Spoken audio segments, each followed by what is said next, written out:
pessoal, boa tarde.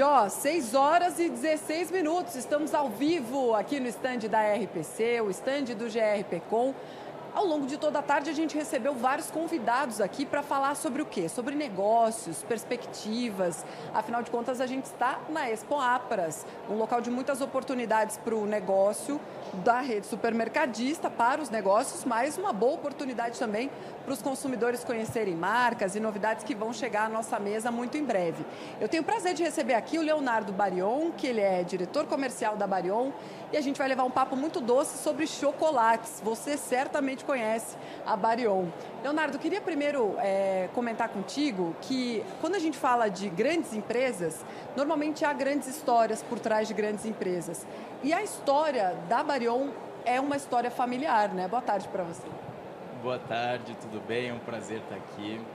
É uma história de 64 anos já, ela começou em 1960, quando o meu avô veio de Marília para Curitiba, se instalou na rua Trajano Reis, no centro de Curitiba, e ali ele começou como um atacadista, um atacado doceiro, trazendo balas da região de Marília para vender aqui em Curitiba. E é ali que tudo começou, né? Na época muito difícil, né? Com poucos recursos, e dali para frente foi crescendo, e na década de 70 a gente transformou esse atacado doceiro, né? Que já não era mais pequeno, já começou a criar corpo, numa indústria. E aí começamos a industrializar alguns produtos, né? E entre esses produtos há um rockstar, é inegável. Sim. Qual é o rockstar da Barion? Eu posso dizer que são dois, porque ele tem uma pegada que ele se transformou o Tubets, né? Que hoje você diz que o rolinho de wafer de algumas marcas é o Tubets, né? Então ele virou sinônimo de categoria. Então o Tubets a gente lançou em 1980, fomos os pioneiros, e é um produto que você não tem, você tem uma capilaridade muito forte, porque ele entra em todos os lares do Brasil, né? Em todas as idades. Então é um produto que assim não tem rejeição, sabe? É muito democrático, até para quem não gosta de doce, né, Léo? Aquele tubete é difícil de recusar, né? Você vê ele ali na mesa, você fala, não pesa tanto a consciência porque não é um chocolate em si, ele é pequenininho, mas é bom demais. Ô, Léo, deixa eu te perguntar uma coisa. A gente está falando de uma empresa que é familiar, que tem a sua base aqui na região de Curitiba e que enfrenta uma concorrência que é pesadíssima, né? O Brasil é um dos grandes produtores de chocolate no mundo, produz chocolates de ótima qualidade. Como é que faz para resistir a essa concorrência e para se manter nessa origem familiar, nessa origem quase artesanal, assim? É um desafio, né? Hoje o mercado que a gente atua é um mercado de grandes players, né? A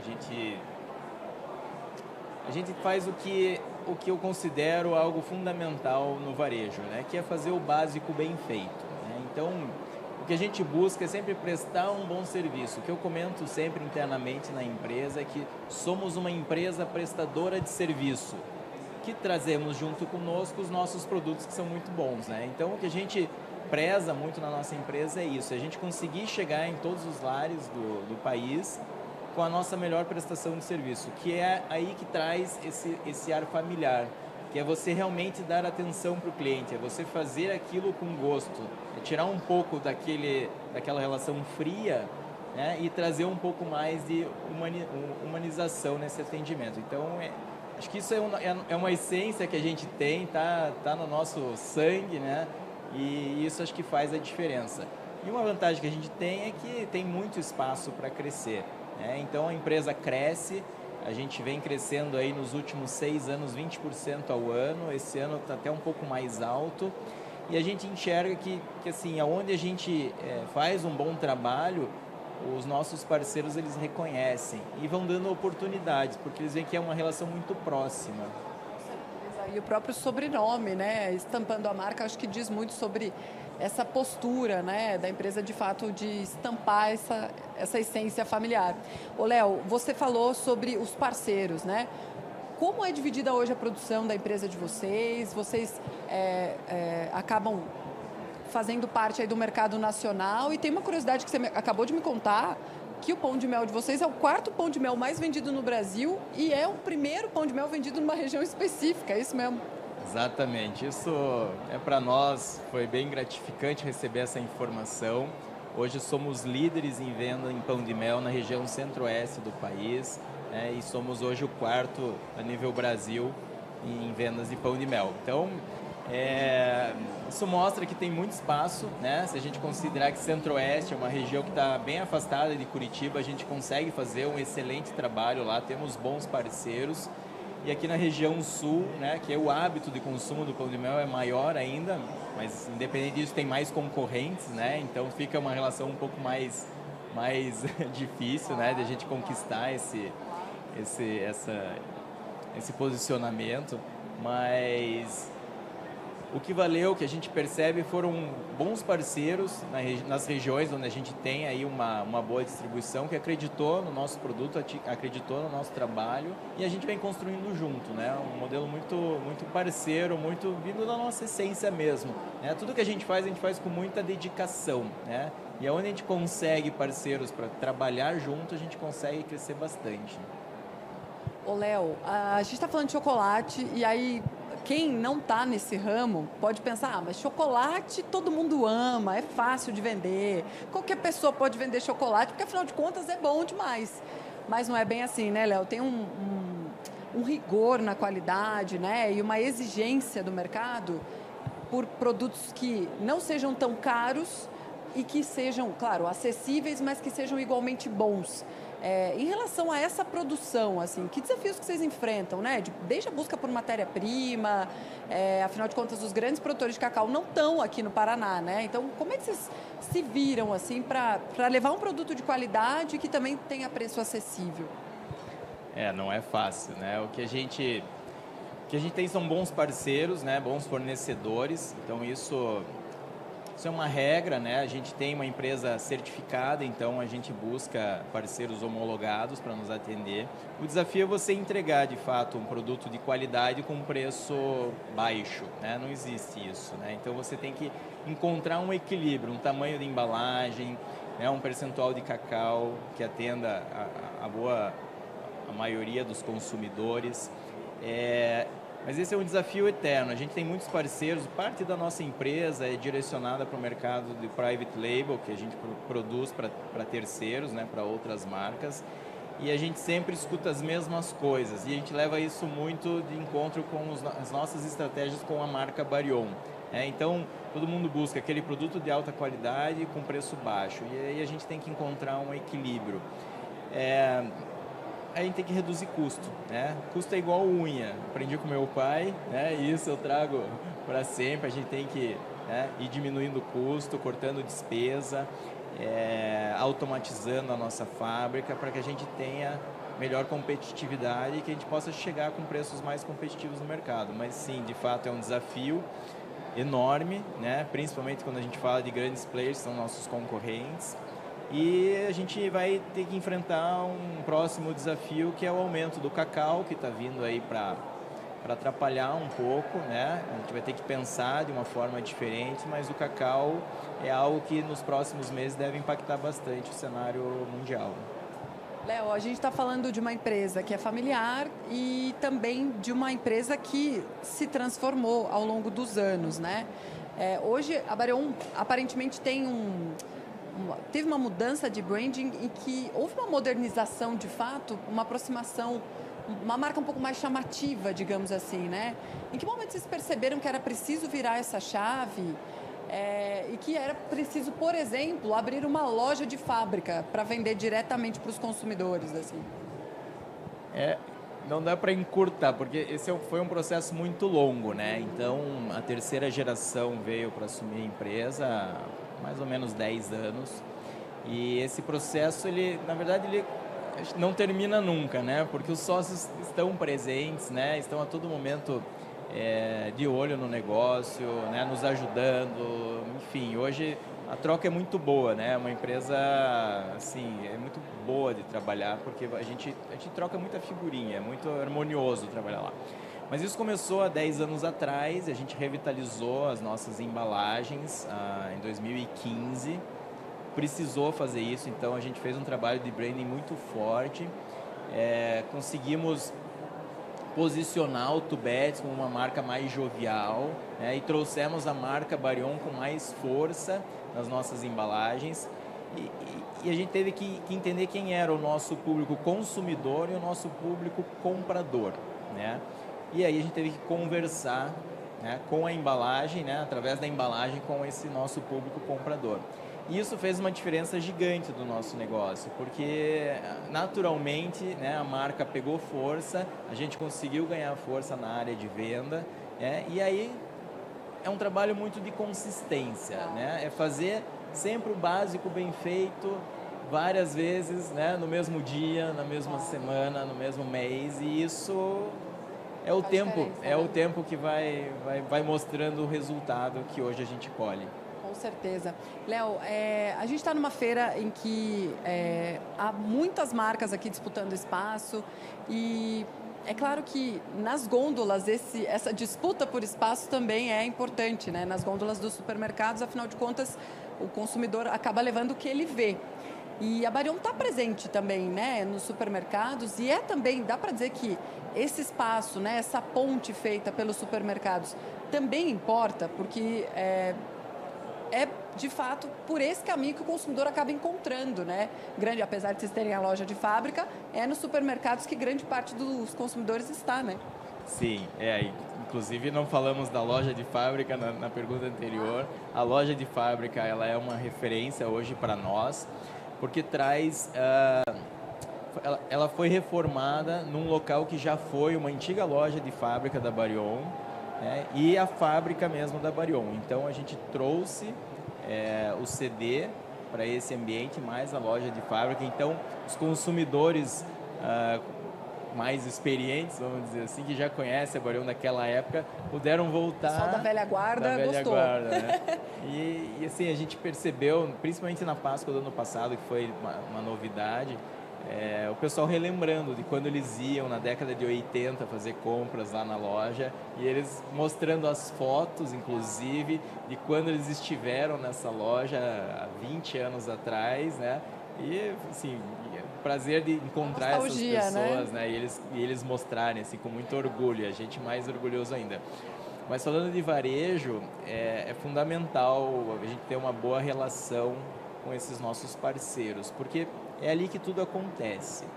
O consumidor, ele está adaptado a fazer compras no supermercado. O nosso produto, o nosso grupo de produtos, ele é indulgente. E a gente precisa estar muito bem posicionado, precisa estar muito na cara do gol, com um preço adequado, com uma boa exposição, para que você consiga chamar a atenção desse público. Porque o que a gente fala? Que o Tubets, por exemplo, ninguém coloca na sua lista de compras. Hoje eu preciso comprar um Tubets. Depende, né? Há controvérsias. Às vezes a gente pode pôr. A maioria ainda não. Claro. Então a gente precisa fazer um trabalho muito forte de campo para que esses consumidores eles possam encontrar sem dificuldade os nossos produtos na área de venda. Então a gente trabalha muito forte com trade, né? A gente fala muito de sellout, né? A gente olha muito mais sellout do que sell-in, que é, né, a venda ao invés da compra, porque é ali que as coisas acontecem, né? Se não gerar sellout, a gente não tem a recompra. Então essa parceria com os nossos clientes, os nossos parceiros, ela é fundamental para que as coisas aconteçam, principalmente falando dos produtos como os nossos que são bem indulgentes.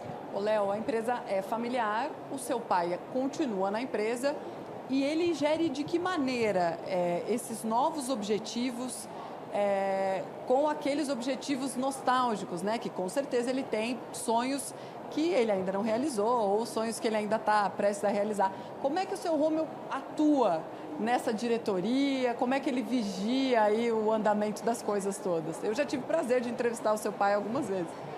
O meu pai foi meu professor, né? Eu tenho muito orgulho e aprendo todo dia com ele, né? São frases que ele solta, são atitudes, são, né, maneiras de você controlar um ambiente, maneiras de você puxar uma reunião, encerrar uma reunião. Então, assim, todo dia eu aprendo muito com ele. Hoje ele está no conselho, né? Ele não atua mais no dia a dia da empresa, mas ele vai todo dia na empresa.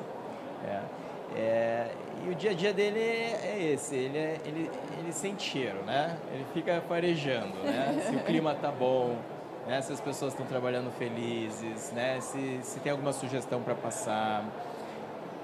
E aí ele traz muita coisa também de mercado, né? Porque como ele fez um trabalho de longa data no nosso sindicato patronal, mais na FIEP, uma época ele cuidou muito da parte de exportação da Barion. Então essa vivência que ele tem institucional e essa vivência, principalmente na exportação, que ele participou muito, ele traz para nós, né, ideias, principalmente nas reuniões de conselho, e aí né, almoços de família, né, a gente tenta se controlar, né, para não fazer de um almoço de família entre uma maionese reunião. e outra, uma sugestão de exportação, por que não? Né? Por que não, né? Ideias de produtos, tendências. Legal. Então, assim, é uma troca diária, né? Bacana.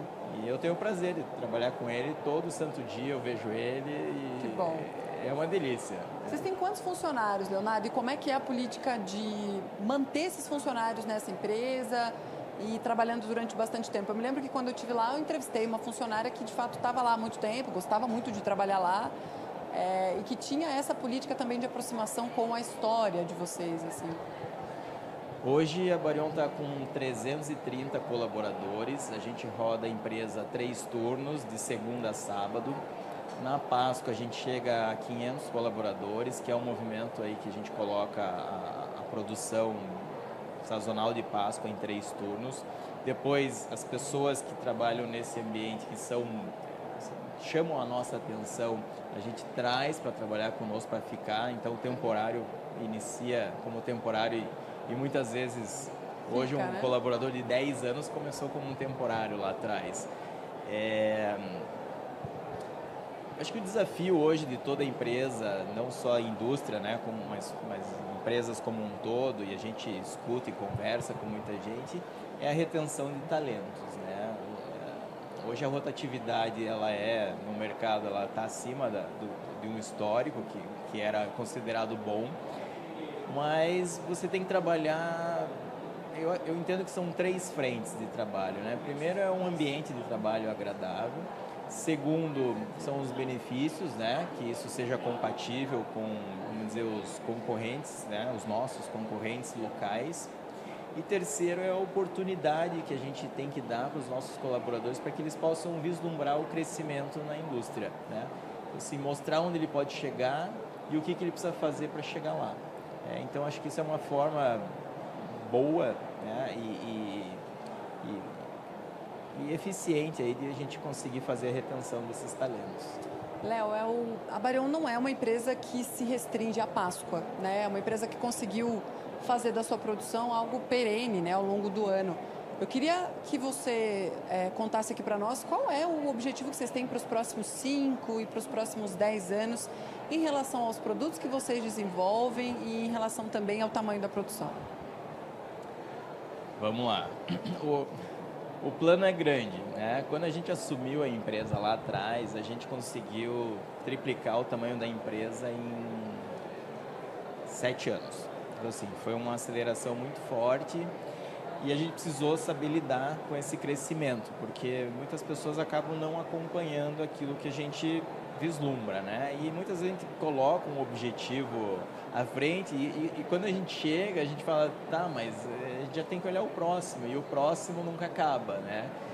Bom, o plano para os próximos 5 anos, ele é seguir nesse crescimento, né, de pelo menos 20% ao ano. A gente tem chance de duplicar o tamanho da empresa com a nossa estrutura, com o nosso portfólio e com a nossa planta, né? A próxima etapa que eu vejo é a ampliação da planta, a gente não vai fugir disso. O aumento do CD, também nós não vamos fugir disso. Então, tudo isso a gente tem colocado no papel, né? Esse é um desafio, porque o investimento vai ser muito alto e a gente tem que sustentar isso com a garantia, né, do giro dos produtos e crescimento, novos parceiros, né?